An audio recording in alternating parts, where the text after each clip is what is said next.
নমস্কার বন্ধুরা, কেমন আছো সবাই? লিলিয়ান অদ্রিজা মা মেয়ের এই ছোট্ট ব্লগটিতে সবাইকে স্বাগত জানাই। আজ মঙ্গলবার, বিশ্বকর্মা পুজো। সকাল সকাল আমাদের গাড়িগুলো সব ধুয়ে টুয়ে রেডি করা হয়েছে। এদিকে অদ্রিজার বাবা ধুতি পরে রেডি হয়ে গেছে সমস্ত গাড়ির এবং বাড়ির পুজো করবে বলে। এখন প্রায় 10টা মতো বাজে, এবার সব পুজো শুরু হচ্ছে।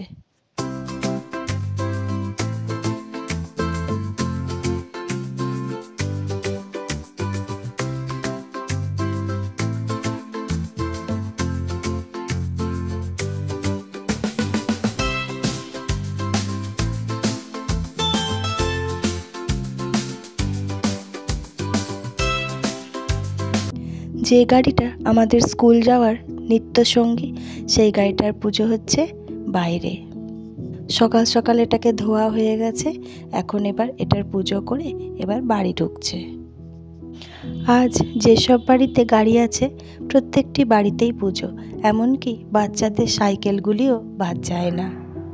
সকাল সকাল অদ্রিজাও তাই স্কুটি আর মোটরসাইকেলের মাঝখানে নিজের সাইকেলটি নামিয়ে দিয়েছিল।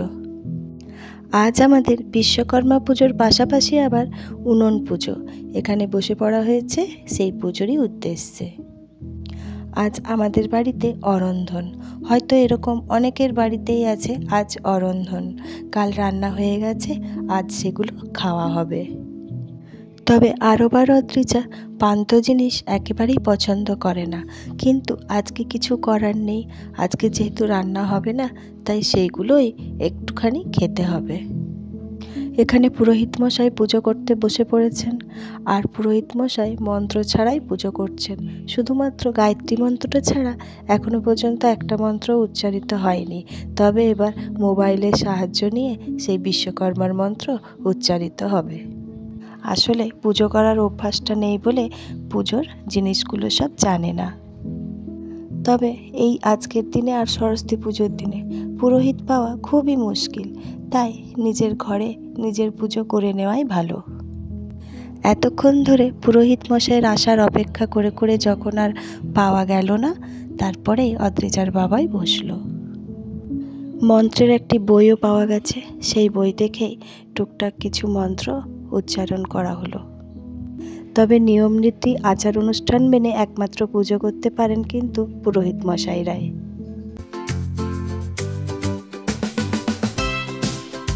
এবারে সোজা দুপুরবেলায় খাওয়া দাওয়ার পরে আমরা একবারে বিকেলবেলায় রেডি হয়ে গেছি বাইরে বেরোবো বলে। আকাশ একেবারেই রোদে ঝলমল করছে। কাল পর্যন্ত ভীষণ বৃষ্টি ছিল, তবে আজ সকাল থেকেই ভালোই রোদ দিয়েছে। যেখানেই যাব এরা দুজন তো যাবেই, আর আজকে তো যাচ্ছি বিশ্বকর্মা দেখতে। তবে রাস্তায় যেতে যেতে এক ভয়ঙ্কর দৃশ্যের মুখোমুখি হয়েছি। আমাদের কাছেই আছে দামোদর নদ। এই 3 দিনের বৃষ্টিতে নদ একেবারে ভরে উঠেছে। যখন অনেকটা পরিমাণ জল হয়ে যায়, তখন ডিভিসি সামলাতে না পেরে জল ছাড়ে। আর জল ছাড়ার পর আমাদের আশেপাশের যেসব গ্রামগুলো আছে একেবারে জলমগ্ন হয়ে ডুবে যেতে থাকে। তোমরা দেখতেই পাচ্ছ একেবারে মাঠগুলো পুরো ভরে গেছে। জল কিন্তু এখন ছাড়তে শুরু করেছে। এটা সন্ধে নাগাদ একেবারে রাস্তাঘাট ভরে যাবে। ওই দেখো কেমন বাড়িগুলো ডুবে আছে। তবে সমস্ত এলাকাটি যখন জলমগ্ন হয়ে যায়, তখন মানুষ একেবারেই বিপর্যস্ত হয়ে পড়ে। যাদের দোতলা বাড়ি তারা উপরতলায় যেয়ে আশ্রয় নেয়। ওই যে পিছনটা দেখতে পাচ্ছ কেমন একেবারে ভর্তি হয়ে গেছে। বহু মানুষ আসছে আশেপাশের গ্রামগুলো থেকে দেখতে, কিন্তু দেখতে যতটা ভালো লাগছে, যারা এর মুখোমুখি হয়েছে তাদের যে কতটা পরিমাণ কষ্ট হচ্ছে সেটা আর বলার নেই। এই দেখো ওই দূরে নতুন বাড়ি হচ্ছে, সেটিও জলে ডুবে আছে। এই এলাকার চারিদিকটা একেবারে জলে ডুবে আছে। তবে বৃষ্টির পরিমাণ যদি তীব্র হয়ে ওঠে, তখনই ডিভিসি মাঝে মাঝে এইরকম জল ছাড়ে। এই জায়গাটিতে আবার দেখো কত পরিমাণ লোক জড়ো হয়েছে।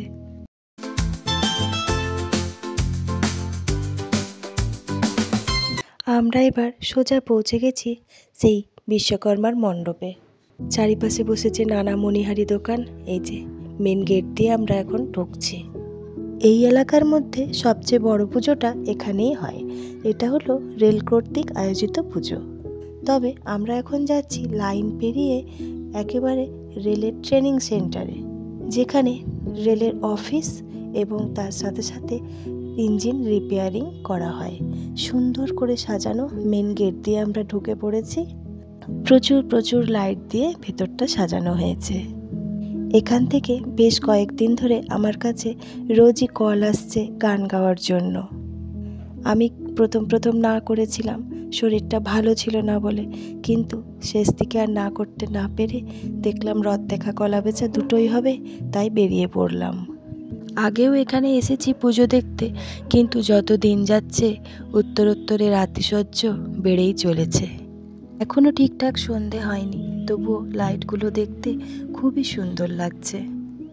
আমরা আস্তে আস্তে সামনের দিকে এগিয়ে যাচ্ছি। আমরা এখন ট্রেনিং সেন্টারের মেন অফিসের দিকে এগিয়ে যাচ্ছি। আমাকে ওখানেই বসতে বলা হয়েছে, কিন্তু অফিসে ঢোকার পর আর বসে থাকতে ইচ্ছে করলো না।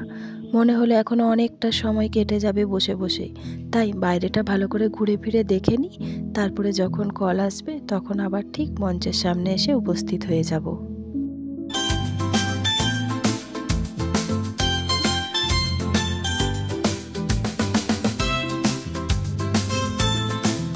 আমরা একেবারেই মঞ্চের সামনে এসে উপস্থিত হয়েছি।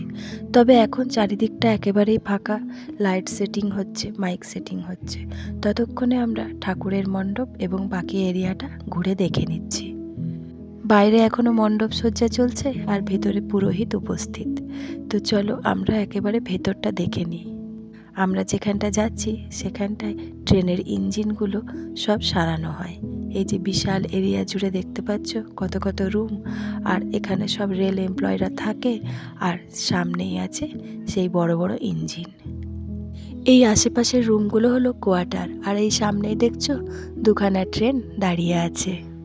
আমরা আস্তে আস্তে আরও ভেতরের দিকে এগিয়ে চলেছি। ভেতরে রেলের কামরাগুলো সব খুলে দিয়েছে, শুধু মেন নিচের দিকের পার্টটা রাখা আছে। এইগুলো সব ইঞ্জিনের পার্ট, এইগুলো এখানে সব সারাসারি করা হয়। এইভাবে পরপর পরপর অনেক ইঞ্জিন রাখা আছে। আর জানো তো, চারিদিকটা একেবারে ভারী ভারী লোহার জিনিসপত্রে ভর্তি হয়ে আছে। এই জায়গাটির মধ্যে অনেকগুলি সেকশনে অনেকগুলি ছোট ছোট বিশ্বকর্মা পুজো হয়।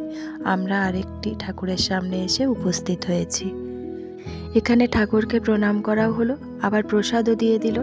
এই যে প্রসাদ এখন খাওয়া চলছে। তবে যেখানে ঠাকুরকে রাখা হয়েছে সেখানে প্রচুর পরিমাণে আলোর ব্যবস্থা, আর বাকি জায়গাগুলোতে খুব কম কম আলো দিয়ে ভরিয়ে রেখেছে। এইবার আমরা আস্তে আস্তে আরও উপরের দিকে উঠছি। এই ওপরের দিকে উঠলেই রেলের কামরাগুলো পাওয়া যাবে। এই যে এখানে এরকমভাবে লম্বা লম্বা রেলের লাইন পাতা আছে। এই লাইনের উপরে সব কামরাগুলিকে রাখা হয় আর সব রিপেয়ার করা হয়। এত নানা ধরনের জিনিসে ভর্তি, সে কোনটা ছেড়ে কোন দিকে যাব সে আর খুঁজে পাচ্ছিলাম না।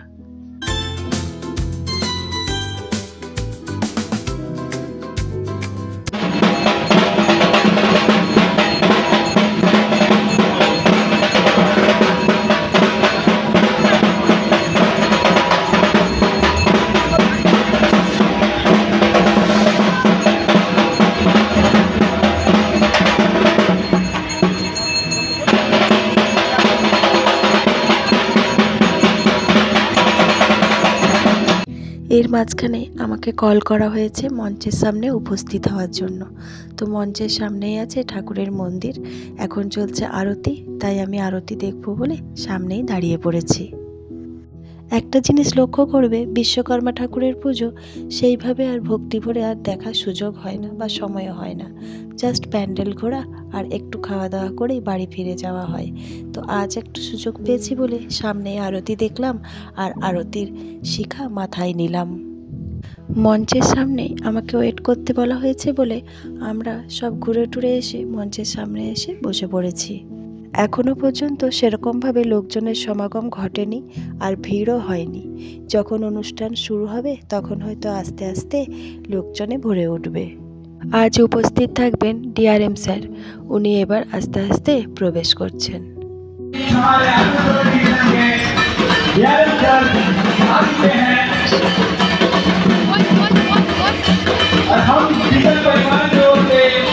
আসানসোল ডিভিশনের ডিআরএম স্যার হলেন আজকের মূল অনুষ্ঠানের চিফ গেস্ট। ওনার সাথে সাথে আছে সিনিয়র ডিআরএম এবং উচ্চপদস্থ রেলের অনেক অফিসাররা। তোমরা দেখতেই পাচ্ছ উনি এখন আস্তে আস্তে ভেতরে প্রবেশ করছেন। ওনার পাশেই আছে ওনার ওয়াইফ, আর পিছনে আছে সিনিয়র ডিআরএম এবং অন্যান্য অফিসাররা।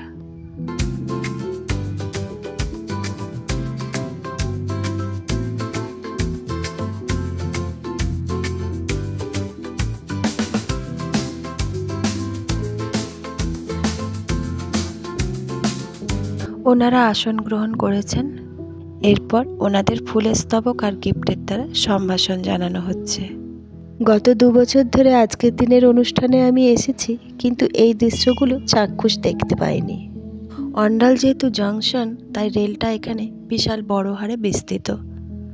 এমপ্লয়ও প্রচুর এখানে, তাই বড় সড়ো করে অনুষ্ঠান এখন 2 দিন ধরে চলবে। তবে প্রত্যেকবার উদ্বোধন করা হয় ডিআরএম স্যারকে দিয়েই। আজকে চিফ গেস্টদের আসনগুলি একেবারেই ভরে উঠেছে। আমার গানটি আছে ঠিক ওনারা আসন গ্রহণ করবেন তারপরেই। ওনাদের সমস্ত সম্মান দিয়ে দেওয়ার পর ওনারা যখন আসন গ্রহণ করে বসেন, তখনই শুরু হয় আমার গানটি। তোমরা দেখতেই পাচ্ছ আমি মঞ্চে উঠে পড়েছি এবং আমার গান শুরু করে দিয়েছি। সোশ্যাল মিডিয়ার কিছু বাধ্যবাধকতার জন্য আমি আমার গানটি পুরোটা দিতে পারলাম না। এখন অনুষ্ঠান চলছে পুরো দমে। একের পর এক পুচকে পুচকিরা নৃত্য করছে মঞ্চে। কেউ কেউ আবার আবৃত্তিও বলেছে, কেউ কেউ আবার অভিনয় করেও দেখিয়েছে। তবে নাচের সংখ্যাটা তুলনামূলক অনেকটাই বেশি। অদ্রিজা আজ নাচের কোনো ড্রেস পরে যায়নি, আগের থেকে কিছু বলেনি বলে হঠাৎ করে ওকে নাচের রিকোয়েস্ট করা হয়। কিন্তু ও যেহেতু ড্রেস পরে যায়নি, তাই আমি মানা করে দিলাম, বললাম পরের বছর দেখা যাবে। কয়েকটি অনুষ্ঠান দেখার পরে আমরা বেরিয়ে পড়েছি প্রথমেই যেগুলো দেখা হয়নি সেগুলো দেখব বলে। আমাকে তখন কল করে নিল মঞ্চে উপস্থিত থাকার জন্য, তাই তখন চলে গিয়েছিলাম। এই জায়গাগুলো তখন দেখা হয়নি। এই যে নিচে নিচে দেখতে পাচ্ছ তোমরা ট্রেনগুলো কেমন দাঁড়িয়ে আছে এইভাবে। এইবার তোমাদের আসল জিনিসটা দেখাবো। এইবার দেখো আস্তে আস্তে 3 জনে এখন ইঞ্জিনের ভেতরে ঢুকছে। প্রত্যেক বছরের মতো এই বছরের ইচ্ছাটাও পূরণ করা হচ্ছে। সামনেই তোমরা দেখতে পাচ্ছ ট্রেন চালাবার সিট 2টি রাখা আছে। এবার একে একে 2 ভাই বোনে এখন বসে বসে ট্রেন চালাবে। দুনিয়ার সবচেয়ে বড় গাড়িটার সিটে বসে একবার সুইচগুলোতে হাত দিয়েই ওদের শান্তি। কত হাসি একবার দেখো। এবার ভাইও চেঁচাচ্ছে যে আমি বসবো। দিদি কিছুতেই সিটটি ছাড়তে চাইছে না। যথারীতি এবার লড়াই করে ভাইও বসে পড়েছে। এবার চারিদিকে সুইচপত্রগুলো নাড়াচাড়া করে ঘেটে ঘুটে একাকার করলো। আর আমিও কেন বাদ থাকি, আমিও বসে 2-1টা ছবি তুলে নিলাম। এরপর আস্তে আস্তে এখান থেকে বেরিয়ে পড়েছি। এই সময়টাতে প্রচুর মানুষের ভিড় হয়েছে। আজকে যেহেতু ওয়েদারটা একেবারেই পরিষ্কার, তাই অনেক মানুষ ঠাকুর দেখতে বেরিয়েছে। আমরা আস্তে আস্তে এবার নিচে নামছি। কিন্তু তার আগে দেখো এই বিশাল বিশাল ট্রেনগুলো কোথায় দাঁড়িয়ে আছে, আর নিচটা দেখো একদম কীরকমভাবে লাইন পাতা আছে। এইগুলো নিয়ে যারা কাজকর্ম করে তারাই এগুলো বোঝে। এখানে বাচ্চাদের এন্টারটেনমেন্টের জন্য এই জায়গাটি তৈরি করা হয়েছে। এখানে নানা রকমের পাখি পশু দিয়ে লাইট দিয়ে সুন্দর করে সাজানো হয়েছে। যে যেমনভাবে পাচ্ছে এনজয় করছে, আবার ছবিও তুলছে। চারিদিকটাতেই এইভাবে লোহার নানা রকমের জিনিসপত্রে ভর্তি। এই যে এই ময়ূরটা, এটিও লোহার। আবার ওই দূরে এই দেখো এই পাখিটি, এইটিও আবার লোহার। আরব তো এখানে এসে ভীষণ মজা করছে, কিছুতেই এখানটা ছেড়ে যাবে না। আবার এই পাখিটা দেখো একটা ছুরির মতো পেট করেছে আর লম্বা গলা। এইবার এদের শখ গেছে গিটার বাজাবে। এটিও লোহার তৈরি। ওরা দাঁড়িয়ে দাঁড়িয়ে ছবিও তুললো, খানিকক্ষণ তারগুলো নিয়ে নাড়াচাড়াও করে নিল।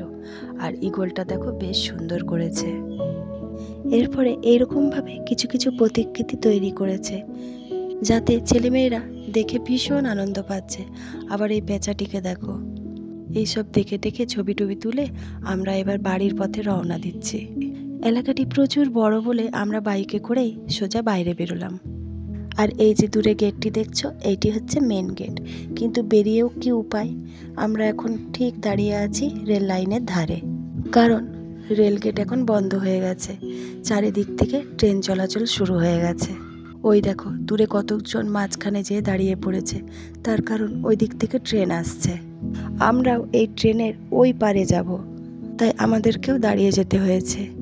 তবে আজকের দিনে এত মানুষের ভিড়, এত বাচ্চা ছেলে নিয়ে এসেছে, কিন্তু ভয়ের কোনো কারণ নেই। তার কারণ চারিদিকে একেবারে পুলিশে ভর্তি। ওই দেখো আমাদের সামনে দিয়েও আরেকটি ট্রেন আসছে, তাই আমরা কোনো দিক দিয়েই এখন পারাপার করতে পারবো না। ট্রেনটি পেরিয়ে গেলেই আমরা রেল লাইনের ওপাশে চলে যাব।